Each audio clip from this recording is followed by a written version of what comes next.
What's up, bike lovers? So, I heard that you are looking at the new Giant Propel Advanced Disc.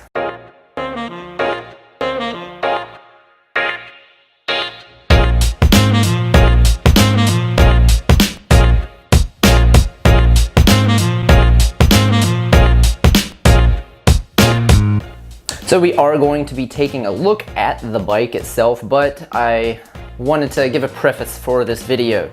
This isn't so much a review of the bike because in my opinion, one reason I'm doing one of these early first impression videos of the Giant Propel Advanced Disc is mainly because I do not believe you could ever get a bike, ride it for a week and give a review on it. You can give a first impression, obviously. But there's so many people that'll ride a bike one time at a demo day or something like that and have an opinion about a bike, and I just do not think that is the case. For me, it needs to be your daily rider for about a month before you can truly appreciate a bicycle. We got one in at the shop. I'm gonna probably test ride it myself, but Keith is having the first round. It is set up for him. It is a 55, slightly small for him, so take that into consideration. And if anything, this bike is beautiful. I can't say enough about how it looks. Keith's had about 6 hours on the bike, so we're gonna talk to him about it, see what he actually thinks about the bike. A little history of the bikes that he's on. He's currently on an Infinito from Bianchi, which is similar to the Defy. It's their endurance bike, but it's much more racy than the Defy. He has owned the previous generation Propel. He has owned the TCR, rode and raced it as well. He's got a good stable of knowledge with that area of bicycles. So yeah, let's go talk to Keith, see what he has to say about the machine. But first, dogs have to go take a pee. Be right back.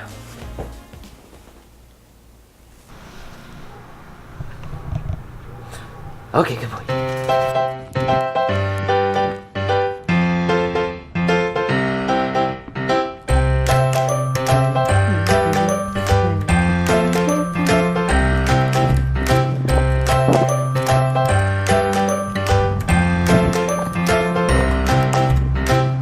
Well, I think it's time to go to the bike shop.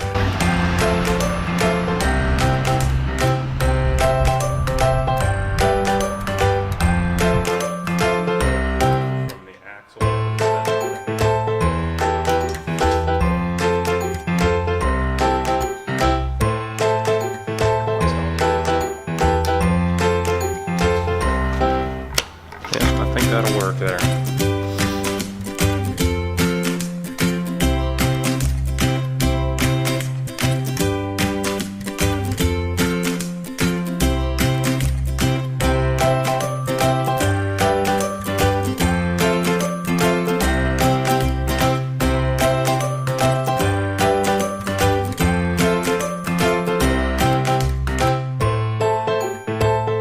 One thing that I didn't 100% care for was the gearing. It comes with a 5236 on there.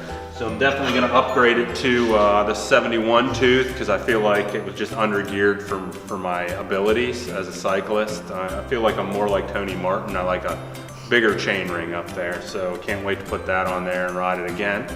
You won't spin out on the downhill.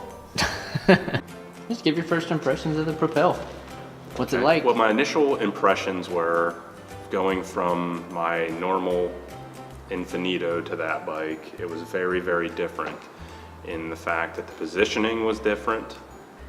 The handlebars, being the aero bars, are wide. The shift levers are wider because of the hydraulic brakes. It had different gearing than that bike. So my first ride on it, it felt very weird. The following day, I rode it again, so it was 3 hours the first day, where I was just weird the whole time. The second ride was 3 hours, and we had more people on the ride, and I felt much better on the bike since I adjusted the seat a little bit. It was a much better ride that time. It was a faster ride.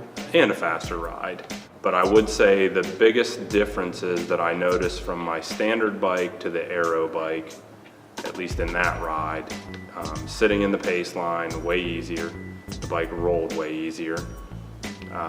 Like had to use the brakes to stop from running into the person in front of me, which is not usually the case You got with free my watts. other bike. Yeah, free watts. And at speed, it was much easier for me to maintain speed and keep speed than it is on my other bike. What about So the 19 pounds? I didn't really Did you notice. tell that? I didn't really notice that. Even going up Spencer Mountain? Well, we didn't kill it up there, so I didn't. Yeah, we really didn't. You know. That was probably the best course to try out, though. Yeah. Propel, really. For I guess maybe a rider like me that I wouldn't say is a powerful rider because I'm scrawny, it helped me where I usually struggle.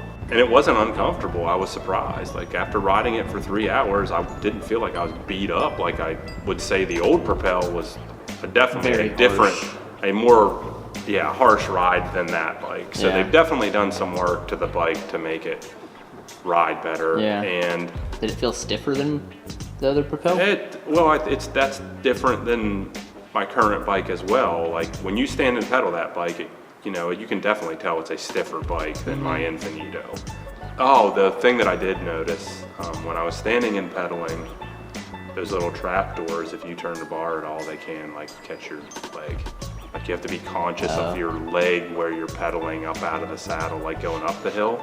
On Spencer, when I was standing and pedaling up it, You could probably rip one of those off. yeah, right? like if I turned the bar and I hit, I pedal knee in. Yeah. More so than most people probably do because Yeah. of this left leg being all goofy from crashing. So like that left leg would hit that trap door. Yeah. Which was my biggest annoyance with the old Propel because of those cables being external. So Yeah, at least but I it guess gets rid of that. And I think if it was a little bit longer bike for me, like if the top tube was longer, if I had a medium large, I don't think it would have been that noticeable. That's probably right. Is what that would make it 2 inches longer? It was an inch. An inch? Yeah. Be 2 centimeters in the top tube, so like almost an inch. Mm-hmm. I think that bike for me still made it easier sitting in, and definitely Yeah. like for me it's always been with the TCR and the Infinito going downhill. I had to pedal like crazy to keep up. I didn't have to with that bike. I was all over the brakes. Yeah.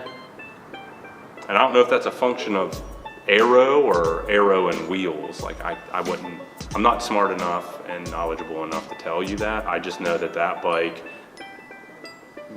downhill, I did not have to kill myself to keep up with you guys like I normally have. I feel like this bike seems to be more strict aero bike than the old Propel. Because my old Propel was still with everything still on light. it. It was 17 pounds, which is pretty light.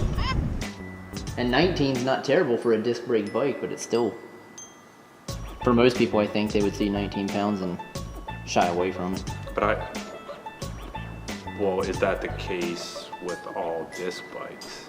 The only thing that I can think of, and I don't have enough time to have tons of negatives nor tons of positives, I can just tell you the difference, but the things that I could think that could be negative would be if those trap doors hit you in the legs when you stand and pedal, and just solely the weight of the bicycle. And that stem is a negative because if you were to need to adjust it or replace your stem, that's a lot of work. That's a lot more work than the...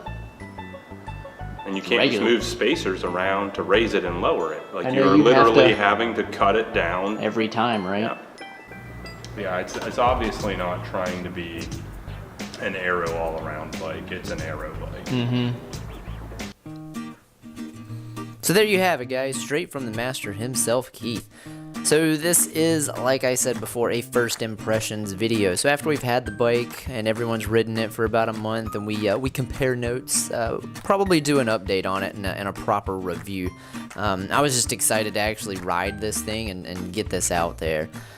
So if you do want to see the follow-up, make sure you like and subscribe. Other than that, we are hopefully going to race this weekend. Weather is not looking like it's going to cooperate too well, but we are going to try. Alright, nerds, I will see you next time.